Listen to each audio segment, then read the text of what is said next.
ज्या ओएसटी आणि पीएनवर आरोप होत असतील त्यांची नियुक्ती करण्यात येणार नाही असं मुख्यमंत्र्यांनी स्पष्ट केलंय।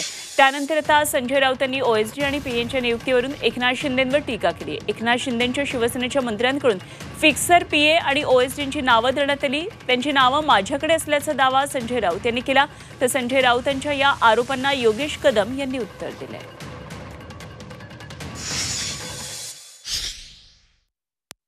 दलाल पीए यांची जी नावं पाठवली, माझ्या माहितीप्रमाणे हे सर्व मंत्री हे शिंदे गटाचे आहेत, म्हणजे अमित शहांच्या पक्षाचे आहेत, हे त्यांच्याच पक्षाचे आहे।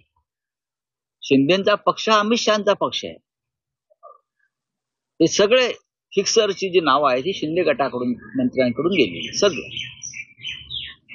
तसं नसेल तर माननीय मुख्यमंत्र्यांनी किंवा राज्याचे जे प्रशासकीय प्रमुख आहेत त्यांनी ते जाहीर, मी नावं देईन ना, माझ्याकडे नावं 16 जणांची आहेत। 16च्या 16 सगळे शिंदेचे मंत्र्यांची ओळखी 16च्या 16 13 शिंदेचे आहेत आणि उरलेले जे आहेत ते अजित पवार गटात।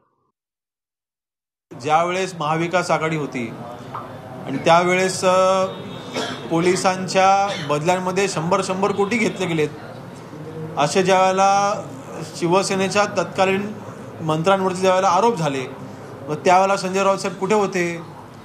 त्यावेळेला त्यांच्या मंत्रिमंडळामध्ये जे काही त्यांचे ओएसडी होते, त्यांचे पीए होते, व त्यांची स्क्रुटिनी त्यावेळेला त्यांनी केली होती का? मला वाटतं हे आमच्याकडे एक बोट दाखवताना 3 बोट हे स्वतःकडे आहे, ह्याचं त्यांनी भान ठेवलं पाहिजे।